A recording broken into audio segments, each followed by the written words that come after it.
And we're live. Happy New Year, Northreach. Welcome back to the Chopping Block, the only Amtgard podcast that's done entirely in Ancient Egyptian. And I know what you're thinking. Hars, how can you possibly be speaking Ancient Egyptian? Well, believe it or not, if you've known me for even a couple of minutes, I've actually been subliminally teaching you Ancient Egyptian this entire time. I actually spoke these last 3 sentences entirely in Ancient Egyptian, and you probably didn't even notice. As always, I'm your host, Hars, and unfortunately this weekend Vex is actually not here with us. Yeah, she's out on vacation, and she'll be back for the next episode. In the meantime, our guest for tonight is our last queen we had back when we were still part of Dragonspine. She's a Serpent and Crown Knight, and currently holds the record for the highest-ranking non-office noble to be on our show. Welcome, our OG queen, Grand Duchess Dame Asrael Jade. Thank you, and welcome, Northreach. How you doing tonight, Azrael? I am doing pretty good for New Year's Day. Recovering from a hangover, I'm guessing? Maybe a little bit, kind of unexpectedly, but yes, there was a little bit of hangoverness happening today, and I was quite thrilled when I realized that this would not be anything video related, because I kind of look a little worse for wear. Oh, trust me, I'm in that exact same boat too. I ended up, I don't know how much time you actually spent in Alaska back when you were here, but we ended up, me and a couple of friends ended up going to a bar called Mad Myrna's, it's a drag bar, so there's a lot of, wild drinks they have there. Nice. No, we didn't make it to any drag bars, unfortunately. Oh, it was great. I would highly recommend it next time you come up here. For sure. Maybe we can get Randall into drag next time I come up there. Oh, hell yeah. Let's do it. For the video audience at home, I got the hairy eyeball from across the room, just so you know. Sweet.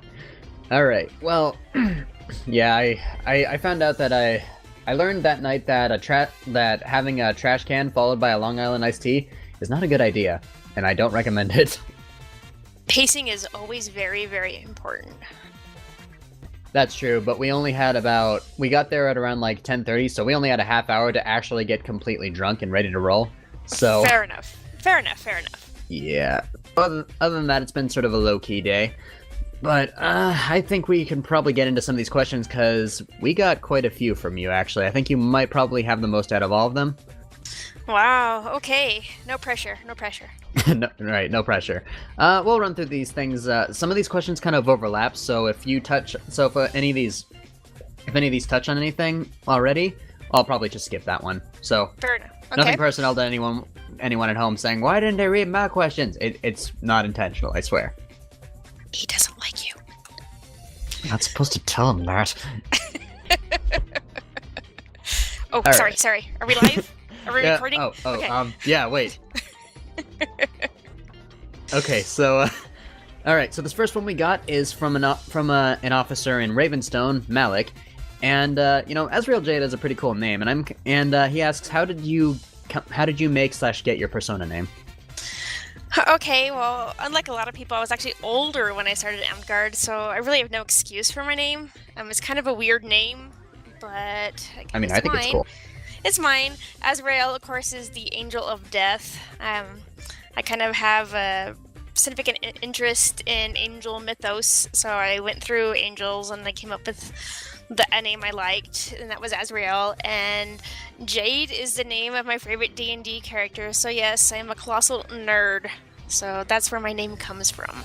Ew, we don't have nerds on our show. Sorry, I think we gotta cut this episode early, guys. Okay, gotta go. Okay, but for real though. So, that's kind of cool though. I don't really see a lot of people that are into angel mythos. In Frozen Coast, we had someone in the Regents Council named Aislinn, and I thought they named it after the angel that watches over the souls in limbo or something. But turned out it was just some sort of Gaelic thing. Yeah, we do a lot of gaming, the tabletop gaming, and there's a really cool gaming system out there called Anomine, which is all about angels and demons, and we did quite a long-term campaign in that world, and there's a lot of really cool stuff out there, and we got angel books as source material so we could really enrich the world, and it's a pretty interesting topic. For real. I had never heard of it, but that actually sounds really cool. It's a really cool system. It's a little bit of a broken system, but if you can find it, it's loads of fun. Sweet. Okay, so we ended up getting like a couple people asking multiple questions per post, so I'm gonna sort of rotate through people. So I promise, guys, I'm not skipping over you. Okay, so this next one we got is from Drake, and he asked, what was the hardest situation or time in Amtgard that you don't mind talking about, and how did you get through it? I sat on this question for quite a while because I think my life experiences make a lot of things that happen in Amtgard not too particularly difficult. But I did come up with one, and that would be almost 13 years ago. It was the first time I stepped up as Monarch of Dragonspine. The person before me was Monarch through a series of events outside their control, put them in the position of being Monarch. And they did the best they could with what they had, but really didn't feel like it was deserving of the title of Duke. And up until this point, we were kind of a kingdom where if you did the job, regardless of how you did the job, you got the title. And I had made a decision. I wasn't going to give out the highest title. I was going to give out a lower level title. And so the last thing the Monarch did prior to stepping down was make me a Master Rose. Oh. So then here I am, and then it was just a matter of like standing your ground. I'm like, well, I'm not going to elevate this guy's title because he gave me a really cool title myself. So I stuck to my original plan and was one of the first monarchs in Dragonspine to not award the person before me with the title of Duke. So there is that. That definitely sounds uncomfortable, I'm not gonna lie. And how I got through it is before I even stepped up, I told some people in my inner circle what I was doing, and I mean, it wasn't like I gave them the lowest level title or no title. I was presenting them with a title. It just wasn't the highest title.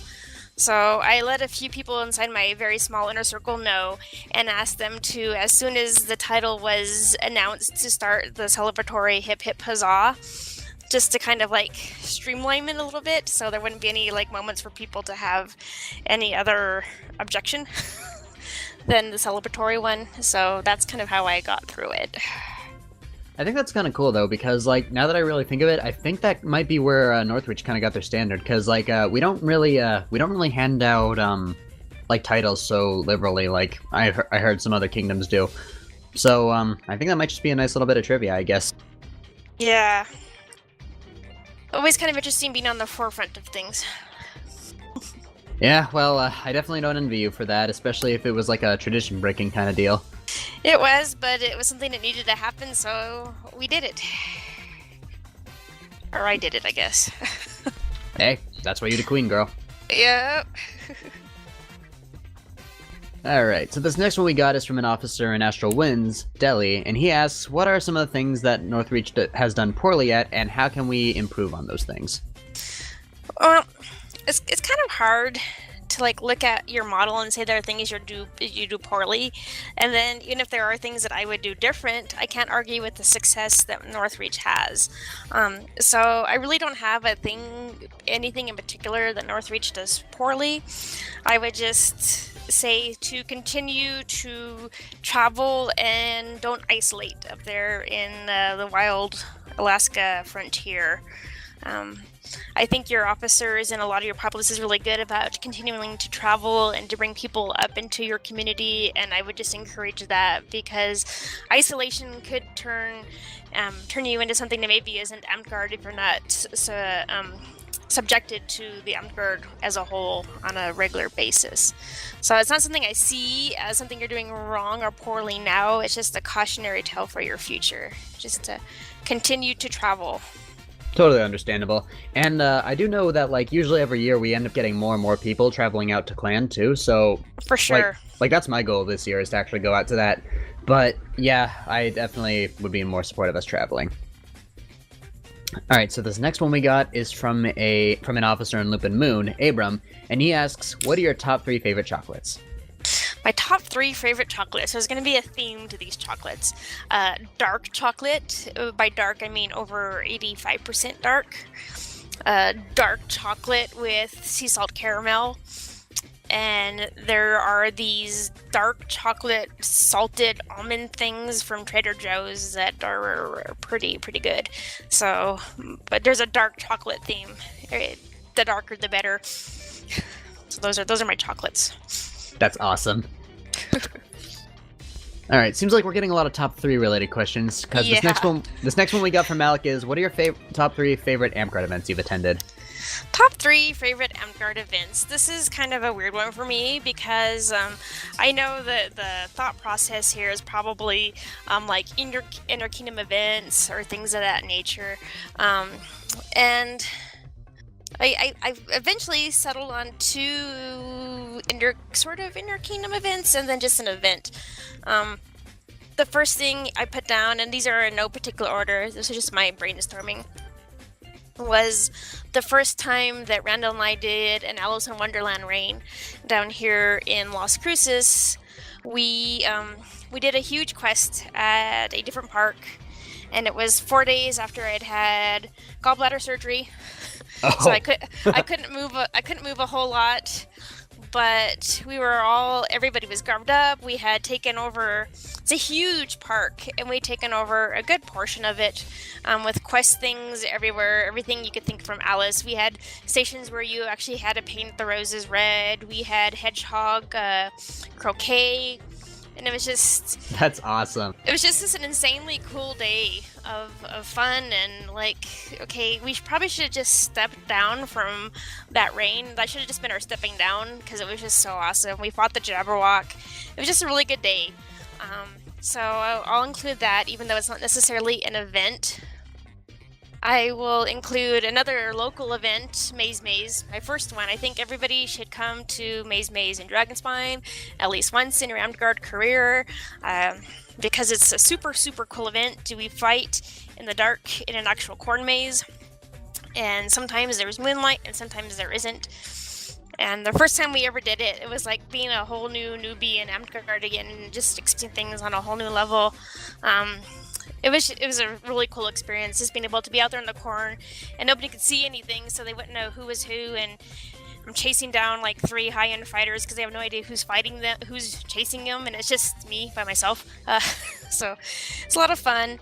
And then I hybrided the first Maze with the most recent Maze, and not so much for the event, but because of the things that happened at that event. That was our first floating crown stepped up at our most recent Maze as well, so kind of hybrided those 2 together. And then my third one is actually the most recent Wolf's Cry. Yeah, Alaska. Oh, really? You guys get to get up there. And it was the event, it was the people, and it was just the historic nature of what we were doing at that time. A lot of times when a new kingdom is created, the former monarch, that would be me, doesn't really have there's not really any sort of ceremony to the changing of guard or creating of a kingdom, so to be able to be part of that process was super cool. And the people in Alaska have always been awesome and very welcoming to us people from the lower 48, so they always make their events pretty cool. Yeah, so. See, the more you keep talking about like all the things that like this isn't really a tradition in other Amtgard kingdoms, like I'm starting to feel like I got a little spoiled here. Yeah. Well, for real though, I am glad that you guys enjoyed your time there, and you guys are welcome back anytime. Yes, we like Alaska. Well, I'll tell you what, next time you guys do come up here, let me know. I'll take you guys to Myrna's. We'll get completely tanked. We'll put Randall in drag, and we'll have a gay old time. Sounds awesome. Alright, so this is another Deli question, and he asks, what parts of Amtgard are you most passionate about? What parts of Amtgard am I most passionate about? Probably things regarding leadership and service. And but I also really love competition, and of course I don't fight, so my competition is in the ANS world. I really like entering ANS competitions, and of course I really like winning them, but those are the things that kind of drive me, is just trying to keep promoting excellence in these various areas, either through example or by stomping people in competitions. You know, that reminds me of sort of my own personal Amtgard mentor, so I like that mentality. Who's your mentor? That would be Mara. Awesome. God, I had something I want. Oh, right. So when I first met you at a Wolf's Cry, and I was asking what knight you are, and you mentioned like you were a Serpent Knight, I'm like, oh, really? That's cool. Because like you're wearing what looked like just kind of a casual dress at the time, just sort of like a hangout kind of thing. But then once Cord came that night, I was like, oh, that's why. Yeah, I'm probably like the worst Serpent Knight as far as like dressing myself. I'm really good at creating things for other people and works of art, but I don't necessarily make a lot of stuff for myself. So, and I love gifts. I have a lot of, most of my belted family are untrained sewers, and they make me things, and of course I love to wear them, and so I kind of look like a hobo Serpent Knight a lot of the times, but that's why. Hey, a knight is a knight is a knight, I say. Alright, so we got another Abram question here, and he asks, what are your top 3 favorite colors? Top 3 favorite colors? That'd probably be brown, black, and green. Not in any particular order. Nothing wrong with that. Dark green, in particular, if you must know. Sweet. I guess that would explain the heraldry, too. Yeah, the heraldry, I don't even know where that came from. I think that was when I was new to Amtgard and I needed some sort of heraldry, and I think I had a page and they wanted to put something like my symbol on their belt, and I was like, well, I don't have symbols. What do you mean? Oh my god. So I had to quickly throw something together. And so that's what I have. That's my 3 moon heraldry. That's where that came from. I was about to say, wait a minute, we can get our pages to do that? Well, I mean, they forced me to do it, and so I had to come up with something pretty quickly because they were a very excited newbie, though not really a newbie, but they were really excited about wanting to put my heraldry on something, so I had to give them something pretty quick. That's fair. Okay, so we talked about you guys being up in Alaska. So this next one we got from Alec is, what was your favorite thing to do while you were visiting Alaska, besides talking to Boot? Okay, let's see here. I've been to Alaska 3 times. And this last time, when we came up for Wolf's Cry, aside from knighting people and making monarchs, let's say in non-Amtgard, it was really cool. Goran J and his family lent Ben and I a vehicle to cruise around, and we cruised all the way down to, I'm gonna have to ask, where did we cruise down to? Seward. Oh, hell yeah. And the drive was just fantastic. It was, I have to say, I was a little disappointed because we were coming to land in the midnight sun, and the sun was behind clouds the entire time we were there, but yeah. It was still really cool. We got a little bit of our directions backwards, and we were because I had asked for how to get to a glacier that you could walk to, and then and then somebody had also given us directions on how to go to a wildlife preserve, and I thought that the glacier was right after the wildlife preserve, but it wasn't. But we ended up going to a really cool random road and saw some beautiful Alaskan scenery, and it was a lot of fun. We didn't walk to any glaciers, but we saw a lot of really cool stuff, and that was really cool. And my first trip to Alaska, Wynn's family gifted me with the most amazing Alaskan flu I've ever had. I've never been as sick in my life as I was with that Alaskan flu that they gave me. But catching the flu meant that I had to leave an event early, and I got to see the Northern Lights in all their glory, so that was pretty cool. So I'll take it. That's pretty awesome. The Northern Lights part, not the getting sick part. Yeah, the getting sick part really, really, really sucked. I was, I don't recall the last time I was that sick. It was pretty horrible. But the Northern Lights experience was phenomenal, and I'm really glad I got the opportunity to see that. So those are my things.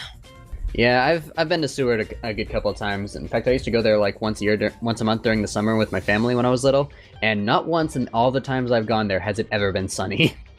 Right, like there was no sun anywhere the whole time we were there. I think when we were driving back, it was about 10:30 or so at night, and we were getting back into Anchorage to drop off the vehicle, at Jay's house, and the sun came out from behind the cloud for just a few minutes. So I guess they were seeing you off or something? yeah. They're like, okay, really, there is a sun. No, it was awesome. Alaska's always a great place to visit. Yeah, I can agree. Then again, I'm also a little biased considering I live here, but... Since you live there? Yeah. Alright, so we were talking a bit about your competition stuff for crafting, and so could you talk a bit about your favorite crafting project? I thought about this, and I have a couple. I have a really cool stained glass banner I made. It's not actually made out of stained glass. It's made out of velvet and probably like 30 different types of material on the inside of it. I made it before I was a Serpent Knight. It was one of the projects that ultimately led to that belt. But it's really cool, and at the time it wasn't something that anybody was doing. Now you see a lot of stained glass shields, a lot of people working in stained glass, not as like the stained glass, but like fake stained glass medium in fabric and textile.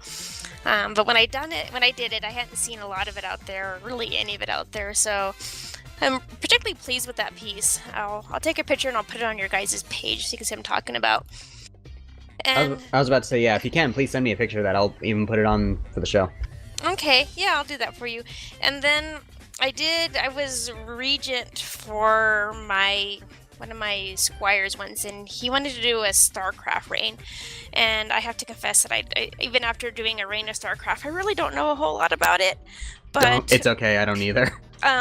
When we started, I knew even less, and of course, we wanted themed garb for the reign, so Kyle sent me a bunch of the little movie shorts from the video game, and I had to watch all these little things and try to figure out how to turn all this crazy armor-looking stuff into Amtgard garb, like fabric garb, and I ended up putting together a collection that I think looked really, really good, considering I had no idea what I was working with, and people that had knowledge of StarCraft were pretty impressed with the outcome. So I think that was one of the more challenging projects I ever did, not because of it was mostly just tunics and quasi coats, but just having to really research something I knew nothing about it and translating it into Amtgard while retaining the feel of some space mercenary bug squishers. It was an experience, but I enjoyed it. Space mercenary bug squishers. That's pretty much all I know about StarCraft 2, to be honest. I think there's a horde, but I think that might not be the horde. There's, I don't know, Zerglings? Zerglings? Is that a thing? But that's a thing? Yeah. Okay, Zerglings. I remember that. Okay. Your guess is as good as mine, so... I consulted, I phoned a friend in the audience, and I confirmed that they were Zerglings, so... Okay, cool. Alright, so, last one from Abram, and that is, what are your top 3 places to Amtgard at? Top 3 places to Amtgard at? Oh man, I didn't think I saw that question. I'm gonna have to do this off the top of my head? Oh gosh. My park. I love my park. Our park isn't always the biggest park in Amtgard, but it's always a friendly park, and I like to play there. I have had some very fond experiences in the 2 times I've been to Astral Winds. So Astral Winds will get a shout out from me because they've always been very open and welcoming, even though they think it's really cool to bring people to Alaska in the middle of winter when it's like -50. The night is dark and full of terrors. And really, really cold weather. That too. And then, let me see here. Top 3 places to play Amtgard. How did I miss this question? I even printed them. Oh my. I've had a lot of fun playing in one of our shires in Silver City. We helped form that shire many, many, many moons ago, and it's waxed and waned over the years, but it's always been a fun place to go. And we recently did a little event at one of the state parks out that way, and they're always fun people. So at a spur of the moment, thinking about it off the top of my head, those are my top 3. All right.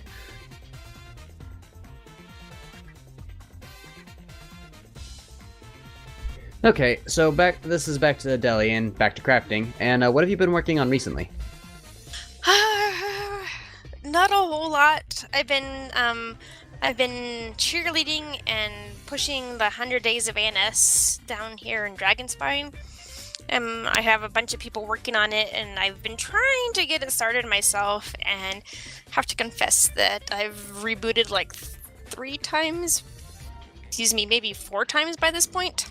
Having a little bit of trouble getting that back off the ground, but my hope with it is to start working on, when I work on projects and then either a deadline passes or I'm not happy with the way the project is going, I take everything related to the project and I fold it up and I put it in a plastic grocery bag and I tie it shut and I throw it into my craft room.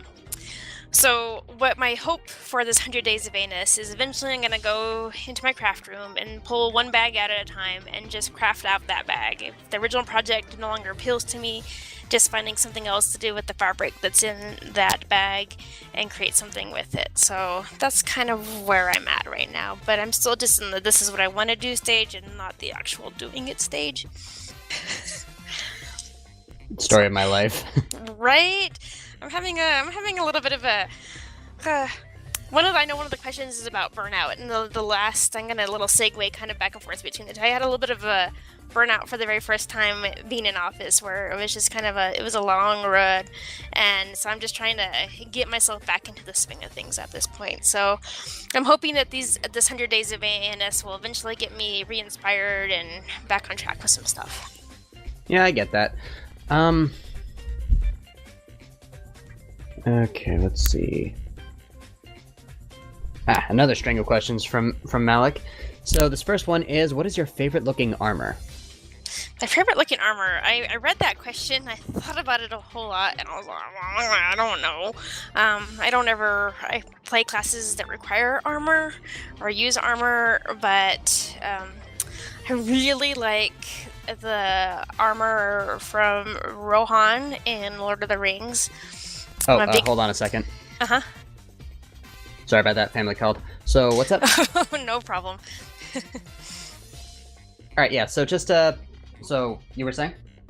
I was just saying that, the armor in, well, really any part of the Lord of the Rings trilogy would be pretty up there, but, in particular, the Rohirrim and the stuff that they wear, like in the Edoras scenes of the Lord of the Rings trilogy, would probably be my favorite. Pretty much anything that they wear would be like high on my things that I would love to have.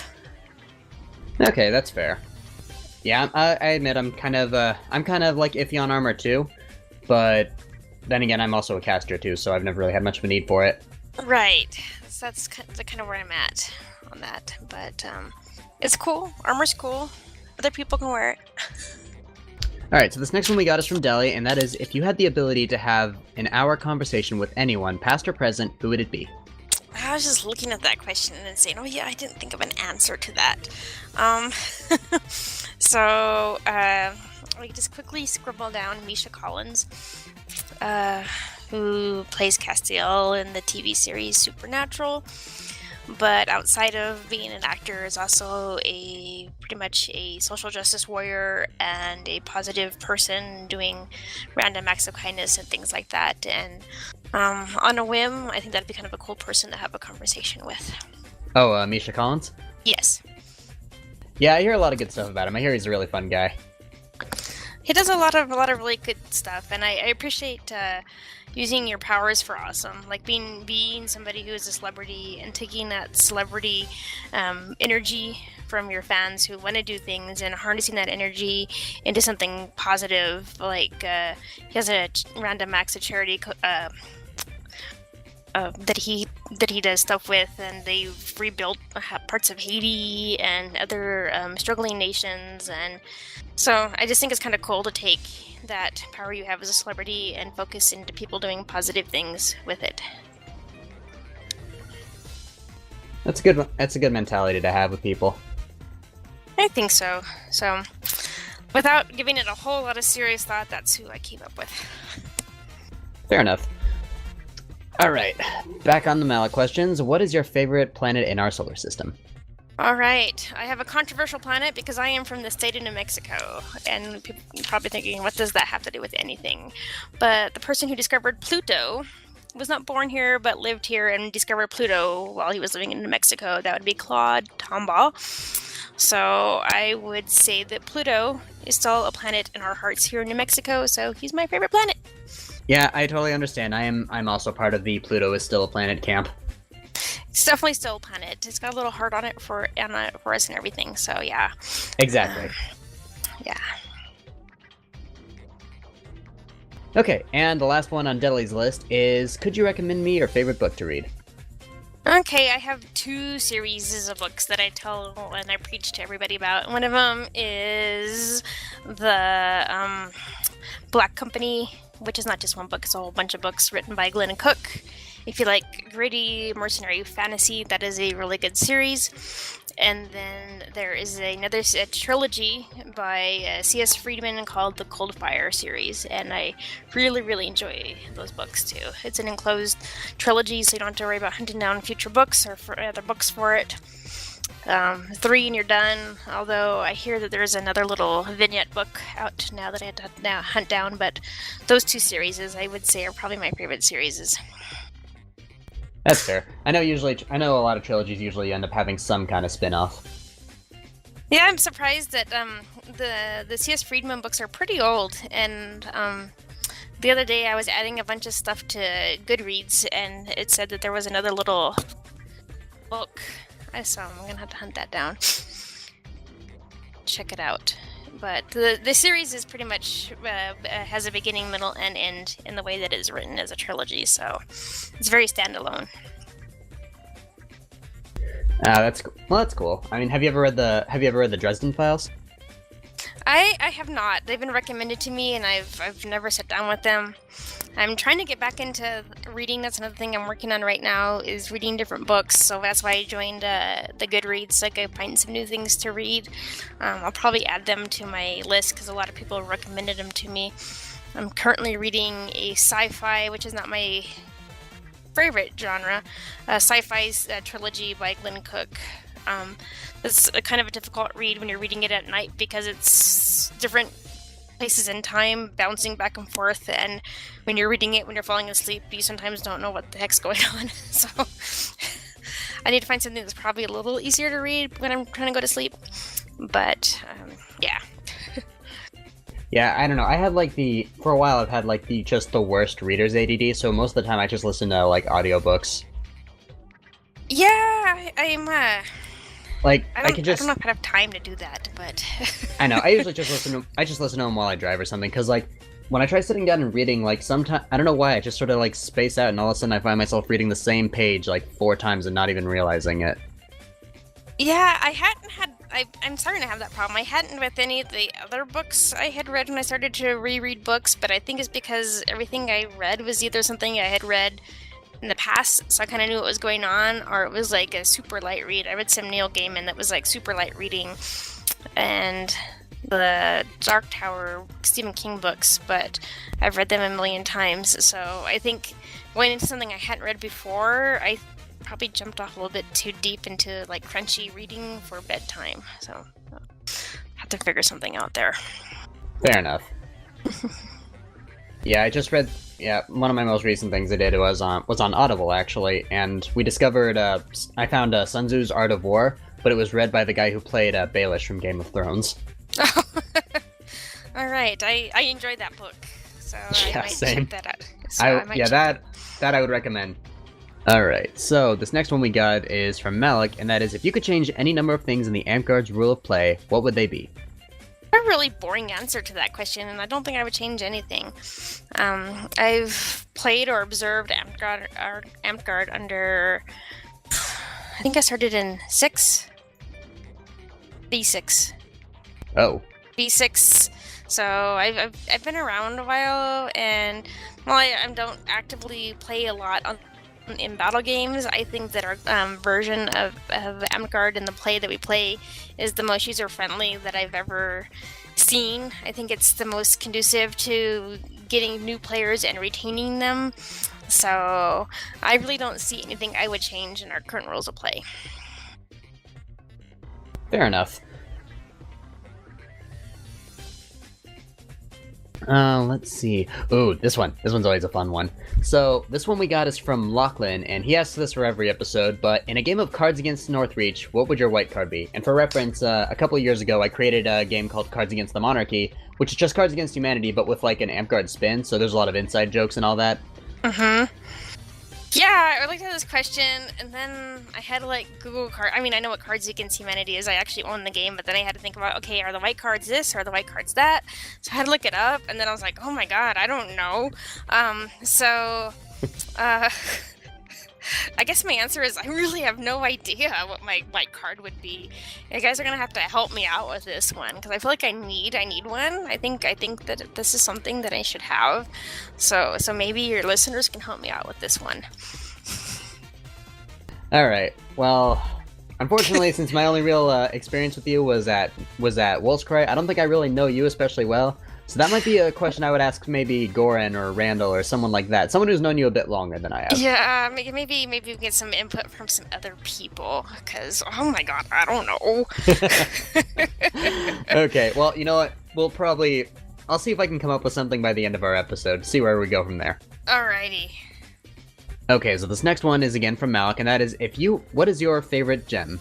Besides Jade, if that's the answer. It's not. Jade is just a name. I'd have to go with like a 3. I'd probably go with rubies. That's my birthstone. Emeralds and sapphires. So I know this is my favorite, but those are my top 3. You'll just have to fight it out amongst themselves for top billing. No, I totally agree. Those are my favorite gemstones, and they're also my favorite generation of Pokemon. And I don't care what anyone says. Fight me. Alright, so another one from Lachlan is, if you were to be part of the Amtgard Pantheon, what would your domains be?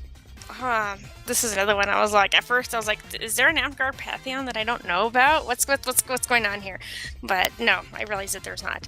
I was overthinking it a little bit too much. So I put either crafting or dark things, because I'm an anti-paladin and we do the dark things. I don't know what those dark things are. We can't talk about them. So you'd basically be like, you'd kind of be like the Amtgard Persephone then. Maybe something like that, yeah. Because she likes a bunch of frilly pastel stuff, and she's also the Queen of Hell. So Pretty much. Minus maybe some of the frilly stuff. Not really frilly, but yeah. I mean, there's nothing wrong with liking both. Yeah. So. All right. So this next one was going to be from Blue, but I like this question, so I'll probably save this one for last. So our next one is again from Malik, and that is, what is your favorite mythical creature? Favorite mythical creature? If I'm playing tabletop role-playing games, it'd probably be the Drow. I think they're like a pretty fun adversary and sometimes ally to have in like a tabletop game.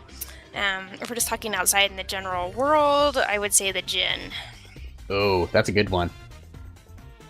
So, yeah. For the longest time, I was actually deciding what I wanted to make like my Amtgard persona, like, because I thought human was just kind of dull, so I wanted to spice it up. And one of the first ideas I had was to go with a Djinn.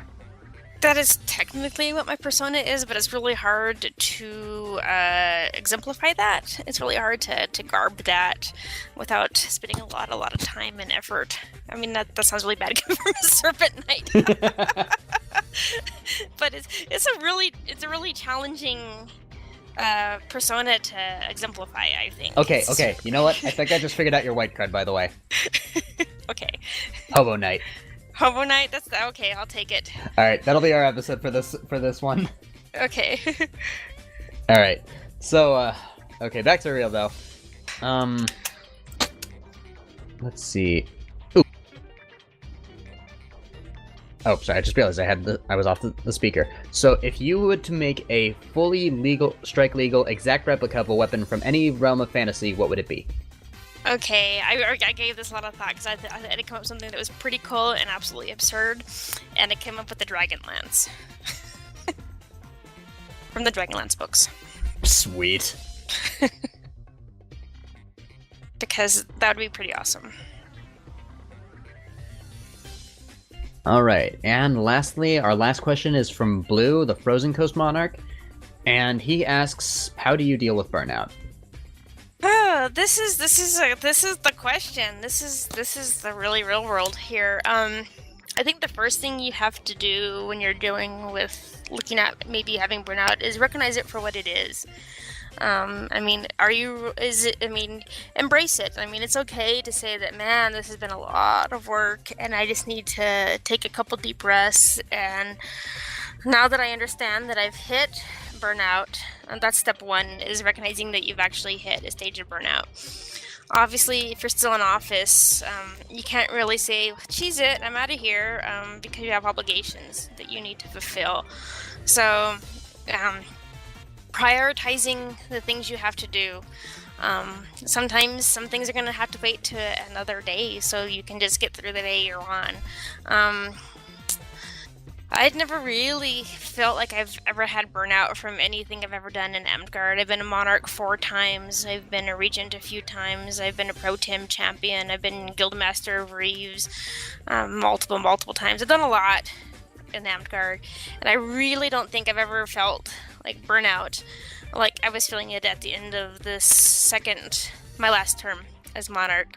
When I stepped up as Monarch, I was already in a semi-retired capacity from Amtgard, and our kingdom, Dragonspine, was in a place where it needed to be moving to the future, it needed to be making some changes, and it needed a force that was willing to take the reins and do it. So I ran for Monarch, and about a month, we do 6-month reigns, so at about a month, 4.5 or so, I realized we weren't going to be done with achieving our goal in 6 months, and I ran for an additional 6 months. And one of the things that I would tell people when preparing for burnout is to pace yourself so you know how much gas to leave in your car as you're going down the road. And in this particular case, I had kind of sort of set myself up for doing 6 months of service, and then ended up having to serve in a 1-year capacity. So by the time I started my second reign, I was kind of already at the point where I had exerted all the gas in the tank. So I had to spend a lot of the next 6 months just like working on reserves and just trying to force a will my way through a lot of the stuff that needs to be done. So my advice would be kind of know what you're getting into before you get into it so that you can pace yourself. If you find yourself in a situation where what you have to do exceeds what you thought you were going to have to do, then to just slow down, prioritize the problems in front of you. And if you just have to work on one at a time and kind of just a lot of times when you're Monarch, your problems are not your own. They're not things that you're working on. They're things that people have brought to you. So you just have to communicate with people and let them know, hey, I got your message. I'm working on it. I'll get back to you in 48 hours. It's okay to tell people they have to wait a little while to get an answer from you. And so you can continue to do the things you need to do. It's okay to take a little bit of a time out, even in the middle of a reign. You know, there were a couple times where after a Saturday, I would say, okay, Sunday I'm not doing anything at all that's Amtgard related. I'm taking Sunday completely off. And it's okay to give yourself little breaks like that. Of course, Monday comes around and you can't say, okay, I'm going to take Monday off too. You have to get back on the horse and you have to keep going. But it's okay to take little mini breaks along the way. Always have co-conspirators, people like your little inner circle that you can be honest with, and you can say, holy crap, this really, really, really sucks right now, and I don't know if I can do it. I need somebody to tell me it's okay, and I'm going to be okay, and they can just be honest with, and you can let down your defenses, and you can let them see you for where it really is right now, and where you really are, so they can help you, again, kind of reassess and help you get back on your horse. And those are the kind of things that I would advise and tell people to think about when you're dealing with burnout. So we've gotten this question on the show a couple different times, and usually whenever we do it usually we rarely get the same answer twice. But I think out of all of them, that might be probably the most on the nose I've heard. And that was a good answer though, really. Thank you. I mean, I think that I can answer that question a lot better now because I've actually experienced it. Fair enough. And you know, nothing like real world experience to give you some like on the nose advice on how you would deal with it moving forward.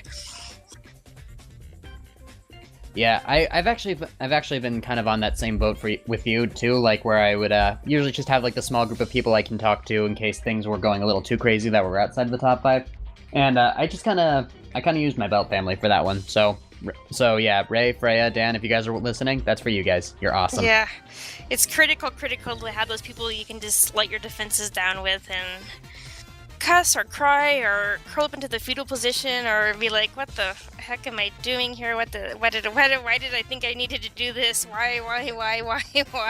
And they tell you why, and you're like, oh yeah, that's why.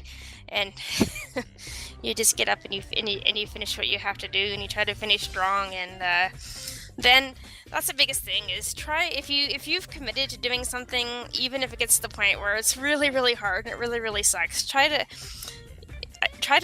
finish the things you started, and then take a break. I stepped down, and for the first time since being in office, after stepping down, I didn't go right back out to the park.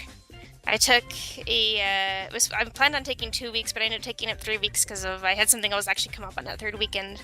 So I ended up taking up three weeks straight where I didn't actually play Amtgard. I didn't do anything with Amtgard. I just kind of did my own thing, and then I got back into the water a little bit. I mentioned earlier that I'm working on that 100 days of ANS, and I'm cheerleading people down here to do ANS artisan stuff, and I'm kind of doing things on my own terms right now. I'm not in office, so I don't have any obligations to do anything except what I really want to do right now. So that's what I'm trying to do.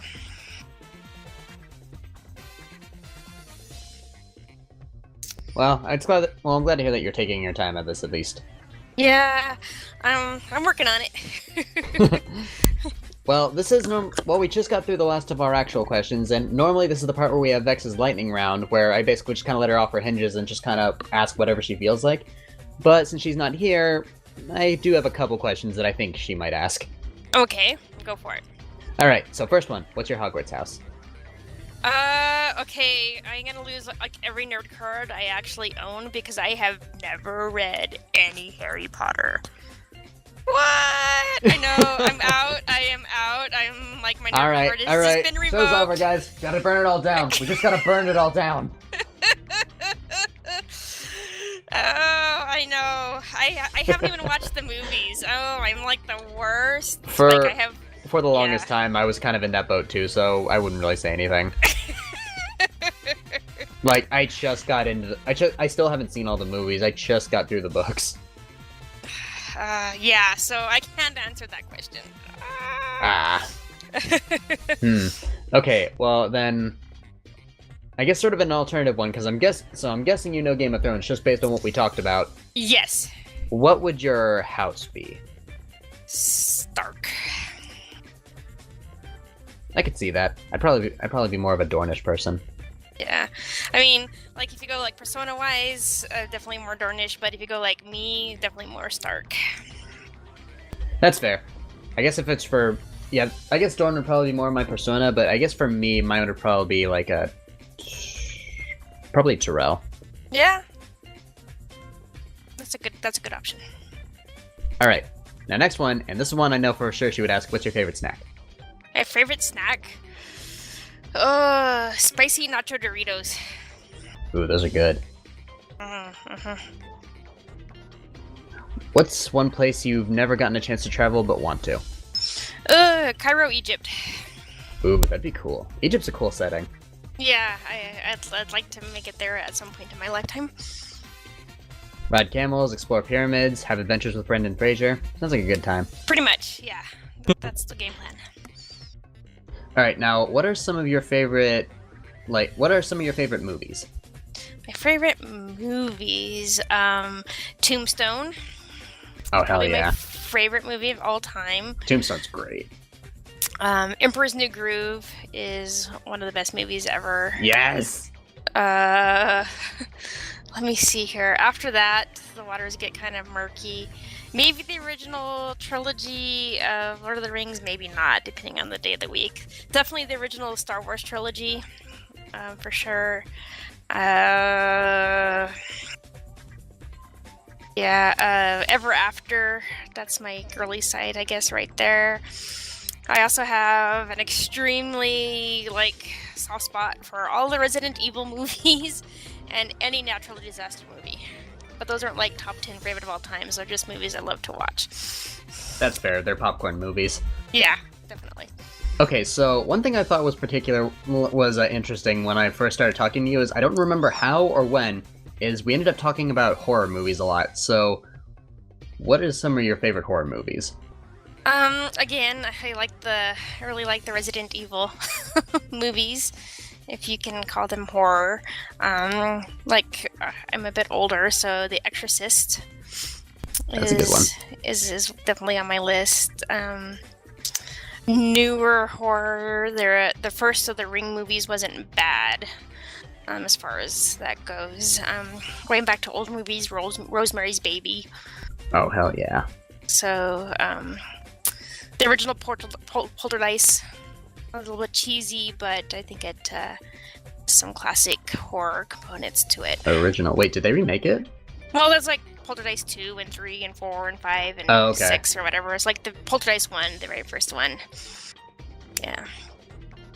Have you ever seen the Saw movies? That's more gore. That's not really my jam, so I haven't seen any of those. More of spooky suspense stuff is your team? Yeah. Okay, so I have a question then. Have you ever seen Suspiria? I have not. I've never even actually heard of it. It's really good, actually. I feel like I have to write it down. Just based on what you've told me, I think that's a horror movie you might like.